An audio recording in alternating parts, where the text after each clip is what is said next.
eto na. Ayan. Ano nangyari dito? Ala, nagsama ang addition at saka subtraction. Okay, nagsama ang addition at subtraction. Ano ba ang una nating ginagawa? Now, I know, like I said, way back in elementary, ang unang tinuturo sa inyo is mag-LCD. Okay. Pero kung minsan kasi guys, pag nag-LCD tayo, alam niyo yung ah pwedeng nahirapan tayong i-identify yung LCD. Ano yung LCD nito? Yung mga ganun, no?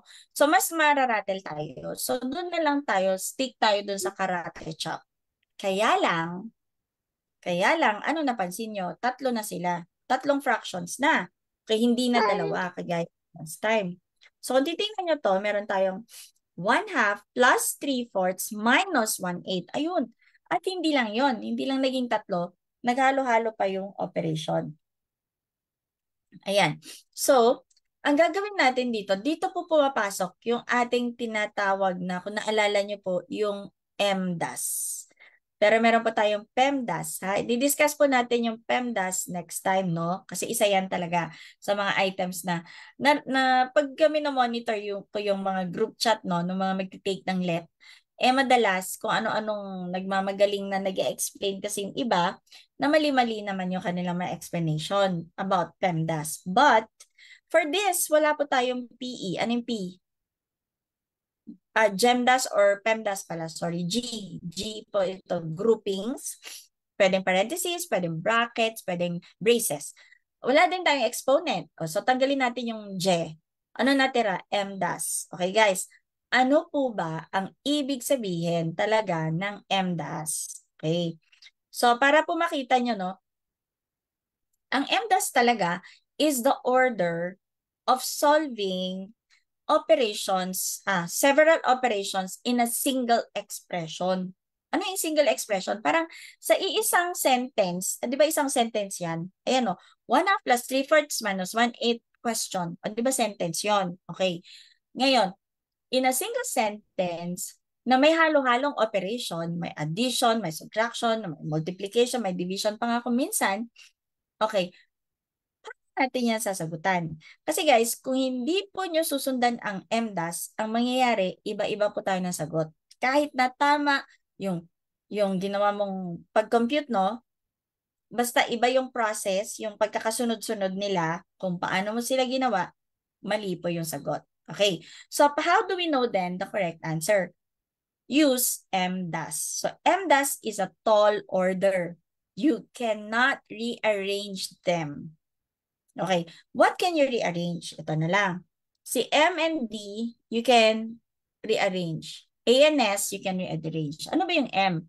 Multiplication. D, division. A, addition. S, subtraction. Okay, so what am I saying na pwedeng pag-interchange? Kagaya po ng problem natin dito. 1 plus 3/4 minus 1/8. Okay, alin ang unahin ko, coach? Yung addition or subtraction? Okay. Pag tiningnan natin si MDAS, accordingly, di ba? Si A and S nasa iisang circle. So actually, pwede silang gawing sabay. Okay. Pwede na silang gawing sabay. However, okay, ang ano dito is, ang i-monitor nyo is how they are written from left to right. Ulitin ko. How they are written from left to right. So what if, for example, nauna yung minus, o di, subtract ka muna. Kaso, di ba pag nagbasa tayo guys from left to right, o edi, okay, si addition ang nauna, o di unahin ko si addition. Tapos sumunod si minus, o di, tsaka ako mag-subtract. Nag-gets niyo po ba? Okay, kasi addition, subtraction lang yan ang magkasama in the same expression. So you can solve them both at the same time, but only follow the reading direction from left to right, whichever comes first. So here, addition po nauna. So how do we solve this? So you go 1/2 plus 3/4 po muna. Okay? So ano ulit? Karate chop. Oh, guys, this time mas mabilis na. 4 times 1 is 4. 2 times 3 is 6. You add that. That would be 10 all over chop. 2 times 4 is 8. Okay po. Okay. So, tapos na tayo doon. Next, subtract tayo ng 1/8. 10/8 minus 1/8. Bakit? Kasi ito na, o, di ba? Tapos na po tayo hanggang dito kanina. So, tuloy natin dito. Ayan, minus 1/8. Guys, ito mas madali.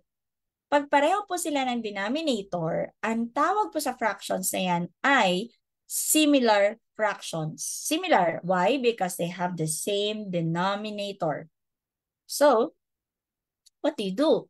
Pag similar denominator, kahit hindi mo gamitin si karate chop. Pero, pag nag-exam kasi tayo guys, no, ang nangyayari is, dahil sa kaba natin kung minsan, nakakalimutan natin itong ang dami-daming rules, di ba? Ang dami-daming formula, ang dami-daming rules. Hindi ko na maalala kung anong gagawin ko. So, para hindi na kayo mag-isip na iba pang rule, basta addition and subtraction, ano pong gagamitin? Karate chop. So, mag-karate chop ka pa rin. Mag-reduce ka na lang mamaya. Okay, go. So, 8 times 10, 80. 8 minus 1, 8 times 1, 8. Okay, minus 8 all over 64. Okay, pwede po yan. Okay, kaya lang kung papansinin nyo, malalaki pa yung numbers natin. And kailangan nating mag-reduce. Okay po, ulitin ko 10 times 8 is 80. 8 minus 1, 8 times 1 is 8. So minus 8 all over 8 times 8 is 64. Alright, so guys, ano po ang 80 minus 8, that's 72 all over 64. O, ano ang LCD? Greatest common factor. Ang pwede natin pang divide kay 72 and 64. Okay, maalala nyo ang, ano po? 8. Tama po ba? Makikita nyo, pwede itong divisible by 8. Ayan. So, pag dinivide natin ang 72 by 8, ano sagot? 9. 64 divided by 8, 8. Ayan po. So, ano natira? 9 over 8. Okay po. So, no matter what kind of fraction you may have, you apply the same formula or technique or strategy and you will still come up with the same answer. However, like I said, if you remember though, that rule about fractions with the same denominator, then use it. Like, tingnan nyo po, di ba pareho sila ng denominator? Okay, di-copyin ko yung denominator na na common, 8. Tapos subtract ko si 10 minus 1, sagot, 9. Ayun po. So kung naalala nyo yun, pwede naman. Pero kung hindi, dahil sa kakapanik nyo at naalala nyo pa rin si karate chop, go ahead. You will still arrive at the same answer. Okay. So I don't want to complicate your lives by putting more formula or adding more info that you need to memorize because you already have a lot to memorize. Like for example, for social studies majors, no? Dami-dami na. Even for BE-Ed, ang dami-daming general information na kailangan nyo isiksik dyan sa utak nyo. Tapos dadagdagan ko pa ng formula ng math, ano naman doon, tawag doon? Parusa. Okay. So, ulitin ko po Ang MDAS po is a tall order. It's the order on how you are supposed to solve them. So, but, multiplication and division can both be done in any order. Multiplication can go first or division can go first kung silang dalawa na lang po natira. Okay? But you follow the flow from left to right. Whichever comes first should be done first. Same is true for addition and subtraction. Ang gagawin, pag plus and minus na lang po natira, basta mag-start ka from left, mag-add kung mag-add, or mag-subtract kung siya nauna, and then left to right, and then, yeah, you can interchange. Depende kung ano or how they appear in the expression. Ayan po. But, kailan po hindi ginagawa yon? Ayan na. So like, Coach, kailan po mauuna yung like may multiplication tsaka plus po sa equation? Okay? Dito na po papasok yung MDAS. Okay, like, eto, number 6. Okay. For number 6, kung papansinin niyo po, meron na tayong magkahalong division and addition.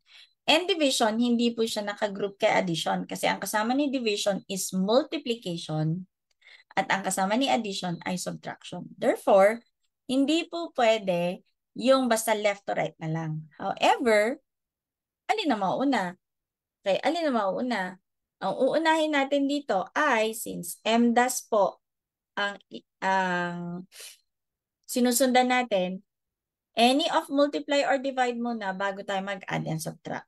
Oh, okay. So, ibig sabihin, ang uunahin nyo guys ay mag-divide muna nito bago nyo idagdag si 1/2. So, mag-divide tayo. Ano ulit ang sabi natin pag-divide?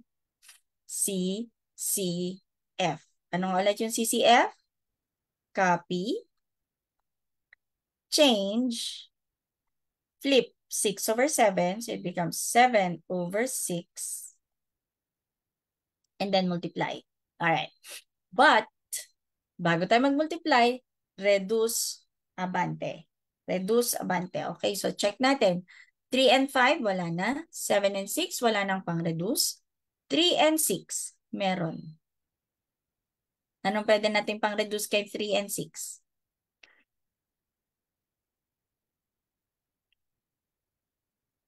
Anyone? 3 and 6. Anong pwede natin pang-divide sa kanilang dalawa? 3 Pwede po. po ba si 3? Very good. So 3 divided by 3 is 1. 6 divided by 3 is 2. Ayun, na-reduce na siya. Naging 1 and 2. Okay, next, how about 7 and 5? Wala na. Alright, so with that, we proceed.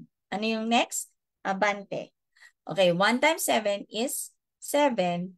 5 times 2 is 10. And then, ituloy natin, i-add si 1/2. So that would be 7/10 plus 1/2. Ano sabi? Karate chop. Karate chop. So, 7 times 2, 14 plus 10 times 1, 10 all over what? Chop. Ano yung chop natin? Denominators. So multiply 10 times 2, 20. Okay? So with this, we have what now? 14 plus 10 is 24/20. Ang tanong, pagtingin nyo, wala siya. Can we just recheck first? Did I copy correctly? 3/5 times 7/6. Cancel, cancel. Ay, sorry, reduce. And then, multiply. Alright? Ayan. Bakit po ako nagre-recheck? Kasi wala po sa choices yung ating sagot. Tapos, kaya ako chine-check. Okay, kaya ako chine-check, no? Kasi baka naman nagkamali ako sa process. Ganun po yun, no? So guys, tatandaan nyo, pag kayo nag-e-exam, very important no na you keep your solution as neat as possible. Why? Because if it so happen that after some time, like your answer is not among the choices, so you can easily retrace your steps and then find out where the error is. Now, what is something that's possible in the exam? It's possible that the correct answer is not found among the choices. So what do you do? Ayan po. So, i-check muna natin ulit. Last. 7 and 10. Okay. Plus 1/2. 1/2. Plus naman siya. Okay.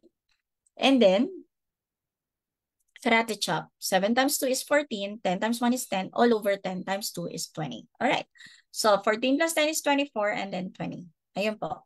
So, tama po yung ating sagot. Okay. Actually, pag ito po yung ating sagot, pwede pa natin itong i-reduce. Tama po ba? Reduce. So, paano po ito i-reduce? Divide by 4? Pwede po ba si 4? 24 by 4 is 6. 20 divided by 4 is 5. So, actually, ang tamang sagot dito is 6/5. But, no matter what you do, hindi po natin mapapalabas sa choices. However, kung babalikan natin yung answer natin earlier, meron po tayong 24/20. Tama po ba? Ito po yung sagot natin. So, kung kayo po ay nag-e-exam and this happens, which has happened many times in the past, okay? Ano pong, dyan sa mga maling choices na ibinigay, ang magiging sagot nyo? Nag-solve ka po. Ang sagot mo, 6/5. Pero wala pa rin dyan. Ang sumunod, binalikan mo yung hindi naka-reduce, 24/20. Balikan mo yung choices. So, kung ganyan po ang sagot nyo, alin sa tingin nyo ang pipiliin nyo? mula sa mga maling sagot. Wala po kayong choice, guys. Kahit magtanong kayo sa proctor, kahit sabihin nyo na, sir, wala po yung tamang sagot. They will say, just choose from among the choices. And, wait lang. Di ba meron tayong letter E sa choices? Meron tayong letter E. Bawal pong piliin ng E. E, kasi nakalagay doon, if the answer is not found among the choices, choose letter E. Huwag niyo pong pipiliin si E dahil wala pong E na sagot. Error po yun. Okay, so ano po sagot natin dito? Alin ang pipiliin nyo? Wala kayong choice, guys. You have to choose from those.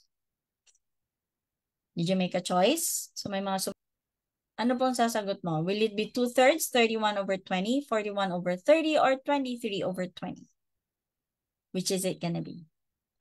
Based on our computation is 24/20. Tingnan natin ngayon. Ang sabi natin, i-disregard ko po yung mas malapit sa value. Kasi guys, madalas hindi po yun ang tamang sagot. Okay? Sorry to say. Sorry to say. Kasi sa board exam po, madalas lang po, ang pagkaka-error nila is typo. Typo. Nagkamali lang po ng pagpindot.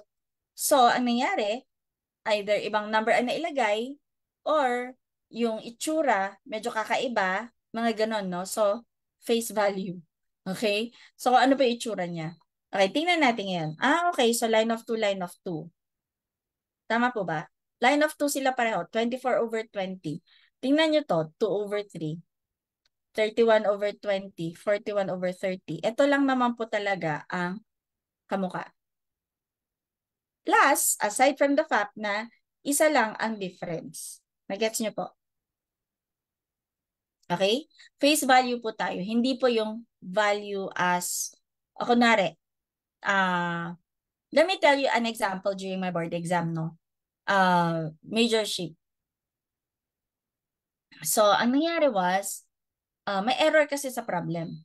So, hindi ko ma-figure out kung ano yung, saan kayo nagkamali ng pagta-type, ano kayang possible na, na error na pwede kong ayusin para mapalabas ko yung sagot na nandun sa choices. Okay, so, as how I saw it, sinolve ko yung problem. Alam ko yung formula. Okay? Chinek ko ulit yung formula. Rine-check ko ng 5 beses. Tama yung sagot ko. Pero, ang closest answer, ito po. Ang mga, what's this? Ang mga choices ay ang lalaki. Like, hindi ko na po maalala para mga ganyan po, no? Ayan. Tapos, yung answer ko po sa calculator, kasi math major, pwede kayo mag-calculator, no? 0.12. Ayan po. So, this is an example of what it looks like, no? Na may nasolve ka. Tama yung formula mo, tama yung pag-compute mo, tama din yung lumabas na sagot mo. Kaya lang, may typo error kasi. So ngayon, iisipin mo, okay, 2 na lang ang isasagot ko. Bakit? Kasi, closest siya sa 0.12. Nagets niyo po? Siya yung pinakamalapit kay 0.12. So, pipiliin ko na lang si 2. Pero actually, kung visual po ang pagbabasihan, okay, pwede pong ang piliin mo ay si 12. At ang tamang sagot actually is 12, not 2. When I figured out, doon mismo sa board, siguro mga 5 minutes na lang left for me to solve, I figured out kung ano yung error sa pagta-type. So, nang re-resolve ko with the correction in the error, I was able to get the answer of 12. So, that's an example, no, na it's not about the closest value, okay, which has been taught to us year in and out since elementary and high school na piliin mo yung pinakamalapit. Pero like that, di ba? Ang layo, 0.12 at saka 2. Malayo pa rin yun. Okay? So, pero kung yun ang pagbabasehan natin, ang pipiliin natin 2. Pero hindi. Ang tamang sagot ay 12. Okay? So, it's not always about the ano. So, what do you do? Pag may mga error po, ang pipiliin nyo yung halos pareho na itsura. Physical lang, face value. Wag po yung numerical value. Okay po? So I hope you remember that. Okay? Ayan. Kasi hindi po lahat tinuturo po yun na ganon. Okay, next po, we have number 7. 4 over 9 times 3 over 5 plus 2 over 3. Now, recognize nyo, okay, chop suey. Ano tong chop suey or pansit? Pansit kasi magkahalo ang operations. Meron tayong multiply, meron tayong addition. Sabi natin, MDAS. MDAS. Okay, naka-arrange na siya. Okay, naka-arrange na siya. Mauuna talaga yung multiply bago tayo mag-add. So, mag-multiply tayo. Ano sabi? Reduce bago bumiyahe. Meron ba tayong pwedeng i-reduce? 4 over 9 times 3 over 5. Okay, guys, can we reduce anything? Come on. Is there anything we can reduce? Yes po. Ano yun? 9 and 3. So, we reduce 9 and 3 by 3. Alright. So, sorry. Bakit 3 naman nilagay ko? 3 divided by 3 is 1. 9 divided by 3 is 3. Alright. And then, 4 and 5, can we reduce? Wala na po. That's it. Then, we go forward. Abante. Okay? 4 times 1 is 4. 3 times 5 is 15. And then, we go to the last part, which is addition. Plus 2 over 3. Ano sabi natin pag addition? Karate chop. Okay, so karate. Karate tayo, 4 times 3, 12. Plus 2 times 15, 30. 15 times 3, 45. Ayan. So again, guys, I am assuming that you are very good with your arithmetic. So if you're not good with your arithmetic, then you better start mastering, your addition, subtraction, multiplication, and division again. Wala pa tayong lusot. Okay, as teachers, we are supposed to be better than our students. Okay po? Ayan, so we add 12 and 30, that's 42 divided by 45. So if you're gonna look at your choices, you don't have 42 over 45. Oh, okay. So ano to? Pwede kayang i-reduce? Pwede kayang divide by 3? Okay. Meron po tayong rule, no? Kung paano natin malalaman yung pag-divide. Okay. Ang tawag dyan is divisibility rules. Okay? So, divisible by 2, divisible by 3, divisible by 5. Okay po. Pag divisible by 2, dapat even number yan. Silang dalawa. 42 lang ang even, si 45 hindi. So, hindi siya divisible by 2. Next, divisible by 3. Pag divisible by 3, dapat yung mga numbers natin, pag in-add mo yung digits nila. Ano yung digits? Itong 4 and 2. Yan. Pag in-add mo yan, anong sagot? 4 plus 2? 6. Pag in-add daw yan, at yung sagot is divisible by 3, then 42 is divisible by 3. So, tanong, 4 plus 2 is 6. Is 6 divisible by 3? Yes. Okay. So, ibig sabihin, 42 is divisible by 3. Okay na. Pwede 3 ang gagamitin natin. Pero, dapat si 45 divisible by 3 din. So, example is what? Add natin ulit. Gamitin natin yung rule ng divisibility ng 3. 4 plus 5. What is 4 plus 5? 9. Alright. Is 9 divisible by 3? If the answer is yes, then 45 is also divisible by 3. Ayun.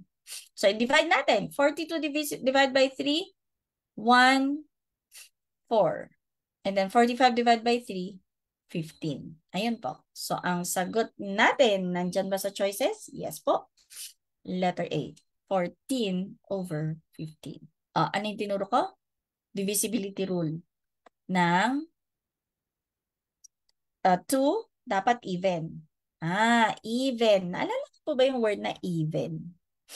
Even numbers. Pag sinabi pong even numbers, equal. Tama po ba? Okay. Ano yung equal? Pag yung number daw po ay dinivide by 2, dapat pareho po yung bilang ng, kunwari, wholen sa bawat grupo. Example, 10 divided by 2, 5. Meaning 5 dito, 5 dito. Pareho ba ang bilang? Yes po. 9 divided by 2, hindi pwede. Kasi yung isa 5, yung isa 4. So, hindi po siya even. Ano siya? Odd. Okay po. So, divisible by 2 dapat even. Ano yung ending ng even? 0, 2, 4, 6, 8. Pag yan po ang ending, divisible by 2 yan. Tingnan mo, 42. Pwede si 2. 45. Hindi. Tapos, next, 3 na agad. Si 3 naman, nasabi natin, a number is divisible by 3 if the sum of the digits is divisible by 3. So, in-add natin si 4 at saka si 2. 6 yon. O, divisible by 3. Ayan. 4 plus 5. 9. Divisible by 3. Okay. So, divisible silang dalawa by 3. Okay po. Tapos, bilisan na lang natin mag-divide. Again, it boils down to your speed in your arithmetic. So, moving on. Ayan na. So, what is the result of 7 over 10 minus 2 over 5 plus 3 over 20? Okay. Now, what are the operations we have? Subtraction and addition. So, which one do we do first? Magkasama si add and subtract, di ba? Okay. AD, di ba? M or D, A or S. So, magkasama po si addition and subtraction. So, just go from left to right. Whichever comes first, that's what you're gonna do first. So, this time, hindi po si addition. Kasi sabi AS, mami, di ba? Dapat addition muna. Hindi po. Subtraction muna kasi, sorry po, from left to right, ang una po nagpakita is 7 over 10 minus 2 over 5. Ayan po. Alright, so, karate chop, mga besties. So, 7 times 5 is 35 minus 2 times 10. Kung napapansin nyo, sumisikip na po yung space natin, lumiliit pa yung solution. Okay? Bumibilis na din po yung ating pag-process. That is 2 times 10 is 20 all over 10 times 5 is 50. So we subtract 35 minus 20 is 15 over 50. Tingnan ang choices, wala po siya doon. Okay, reduce natin si 15 tsaka 50. Ano bang pwedeng pang-divide? Pwede ba si 5? Yes po. Ayan, pwede po si 5. 15 divided by 5, 3. 50 divided by 5, 10. Oh, answer over 10 plus 3 over 20. Ayun. Okay. Ayan po. Paano ba natin ito i-solve? Di karate chop pa rin. Para hindi po tayo mahilo-hilo. O, 20 times 3, 60. 10 times 3, 30 over 10 times 20, 200. Ay, ang lalaki na, coach. Ano ba? O, sige lang, relax. Inhale, exhale. 60 plus 30, 90. Kaya pa? Yes po. Over 200. Okay, guys. Reduce tayo. Reduce agad. Okay, si 90 at saka 200. Ano pa pwede ko pang reduce? Obvious naman po, may tig isang zero sila. Tanggalan mo silang dalawa ng tig isang zero. Okay, so divide by 10. 90 divided by 10, 9. 200 divided by 10, 20. Ayan po. So ano na lang natira? 9 over 20. Ay, so, ano yung lesson na na-learn natin doon? Number 1, pagka may nasagot na tayo, i-recheck natin kung nagawa na ba natin lahat ng dapat natin gawin. O, di ba? Kanina, akala ko ito na yung sagot ko. Tapos biglang, nakita ko, oh my, nag-subtract lang pala ako. Eh, may addition pa. Ayun po.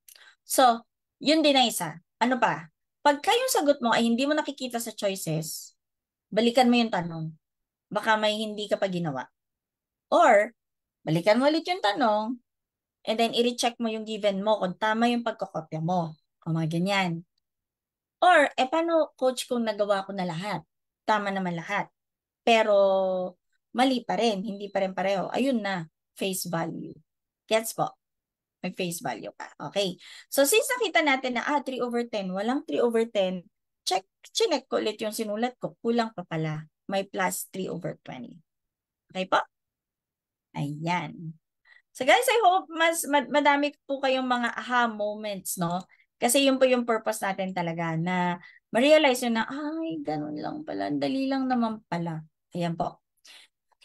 Ayan po. So, salamat po sa pagdalo nyo sa aking klase ngayong gabi. And ako po si Coach Meng, naglilingkod, walang iba, kundi sa ating pinakabagong online review na PRB. Alam niyo po ba ang ibig sabihin ng PRB? Professional Review Body. Ayan po. So I hope na may mga natutunan kayo. Pa-comment naman po ako kung meron kayong nahagip or nasagap, okay, or natutunan sa ating napakaikli na discussion na tungkol sa mga fractions. Yan po. Magandang gabi.